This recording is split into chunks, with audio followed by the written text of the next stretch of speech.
BX1 ⁇ Toujours plus d'actu. Voilà, c'est la fin bientôt de Toujours plus d'actu. On termine toujours avec de la culture. On va s'intéresser à cette bande dessinée. Ça s'appelle Alerte 5. C'est une sorte de polar spatial. On va en discuter avec Max de Radiguez qui en est l'auteur. Bonjour Max de Radiguez. Bonjour. Polar spatial, c'est une bonne définition ou je suis à côté de la plaque? Non, tout à fait, on est en plein dedans. Ouais. Donc il y a une intrigue un petit peu policière, il y a une tension qui va monter au fur et à mesure, mais ça se passe, alors on va pas dire exactement où ça se passe, parce qu'il y a une petite subtilité, mais ça se passe dans l'espace, ou en tout cas ça ressemble à l'espace. Voilà, l'idée c'est que ça se passe dans une station martienne. On suit une équipe qui est enfermée dans son petit abri sur Mars. Ouais, dans son quotidien. Et alors le tout départ, le début de l'histoire, c'est l'explosion d'une fusée qui doit rejoindre la station spatiale internationale. Alors c'est déjà arrivé dans le passé, on a connu ce genre de situation.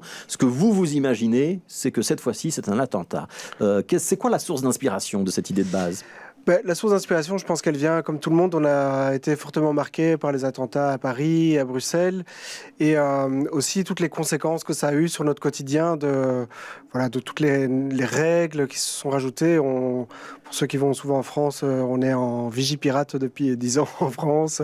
Voilà, donc il y a toutes des espèces de normes administratives et des règles qui se mettent en place, des choses auxquelles on doit faire attention, et donc c'est à la fois des choses qu'on a besoin de faire et à la fois c'est assez dérangeant, on n'a pas toujours envie de les suivre. Et donc c'était le point de départ, c'était de se dire mais qu'est-ce qui se passe quand une grande administration doit faire appliquer des règles partout ?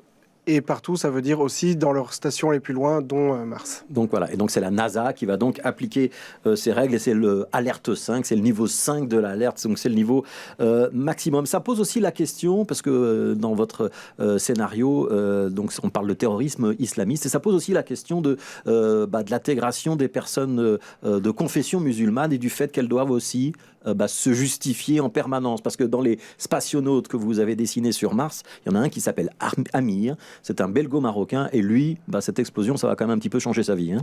Tout à fait. Tout de suite, ils sont 5 dans cette station, ils sont sur Mars, et tout de suite, lui a plus de règles de sécurité à suivre que les autres, de fait de son origine, quoi. Et donc, il va devoir se plier à des questionnaires, il va devoir se plier à toutes sortes de nouvelles normes et stratégies imposées par la NASA sous prétexte qu'il est de confession musulmane. Alors ça pose plein de questions sur les discriminations, mais aussi sur la motivation, puis sur les rapports humains lorsqu'on est dans un cadre enfermé, sur les rapports hommes-femmes. Aussi on s'amuse parfois dans votre station spatiale, c'est pas des moines. Hein.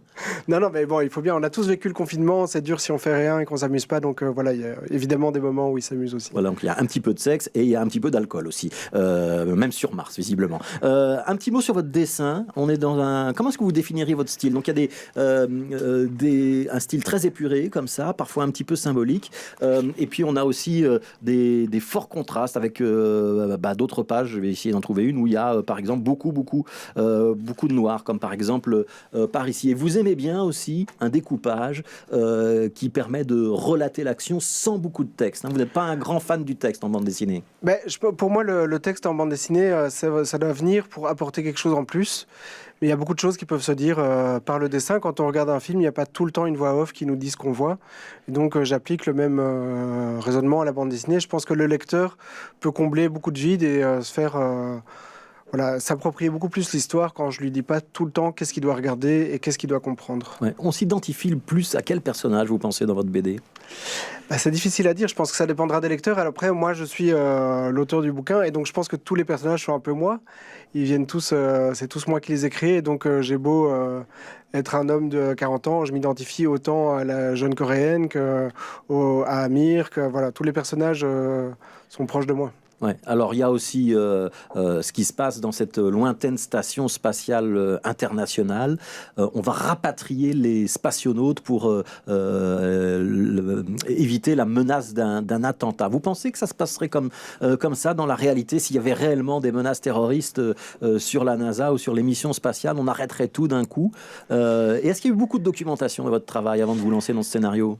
Alors, je me suis beaucoup documenté, mais je me suis documenté un peu dans tous les sens sans savoir ce que j'allais vraiment écrire. Et après, j'ai passé beaucoup de temps, avec Internet, on a le droit de se balader dans la station avec une petite caméra, et donc j'ai passé beaucoup de temps à me balader dans cette station, essayer de comprendre comment ça fonctionnait, comment les gens vivaient, comment on mange sur la station, comment est le quotidien là au-dessus. Donc je me suis pas mal documenté. Après, sur qu'est-ce qui se passerait s'il y avait des menaces terroristes sur la station, je suis pas vraiment un expert de la NASA, donc je pourrais pas le dire, mais j'ai l'impression que on est plutôt dans un monde où on préfère prendre plus de précautions que moins. Donc, on le voit bien ici avec le Covid, on va faire un maximum de précautions, plus que nécessaire, pour éviter qu'il y ait trop de... pour mettre tout le monde sur le même pied. Donc je pense que oui, les gens sur la station se retrouveraient un peu sur le même pied que les autres. Alors dans votre travail d'étude, il y a évidemment beaucoup de scènes à l'intérieur de la station où on voit les gens en apesanteur et toutes les difficultés que ça représente. Il y a aussi des scènes extérieures. J'essaie d'en montrer une où on voit un spationaute qui sort et qui va regarder la Terre d'en haut, qui va même admirer la Terre d'en haut. Ça vous fait rêver, ça aussi, de voir à distance ? Ah oui, mais moi c'est aussi pour ça que je m'attaque à ce sujet, c'est parce que comme tous les gens, j'ai été gamin, j'ai adoré ça, j'étais fasciné, j'aurais voulu aller dans l'espace et tout ça, et encore aujourd'hui j'aime bien aller regarder les décollages, quand il y a des atterrissages sur Mars, des choses comme ça. En général, j'essaye de regarder ça en direct ou en replay si je peux, quoi. Ouais. On a marché sur la Lune, ça vous a beaucoup marqué ou pas ? Oui, évidemment, comme tout le monde, hein. Je suis belge, donc j'ai grandi en mangeant ça. Ouais. Donc ça sort cette semaine chez Casterman. On vous souhaite le meilleur pour cet ouvrage. Donc ça s'appelle Alerte 5 de Max de Radiguez. On peut savoir sur quoi vous travaillez. Ce sera quoi la prochaine BD pour vous ? Alors, je sais pas encore, c'est un peu compliqué, mais je pense que je vais me lancer dans quelque chose de médiéval. Comme personne m'attend dans le médiéval, je pense que je vais essayer de m'y plonger. Et ce sera aussi un polar, il y aura aussi un petit peu d'angoisse qui monte, comme dans ce Alerte 5. Ouais, toujours un peu d'angoisse quand même, hein. Il faut un peu pimenter le récit. Merci beaucoup, Max de Radiguez. Donc, c'est aux éditions Casterman. C'est une chouette petite BD. Et ça vous surprend. En tout cas, moi, ça m'a surpris.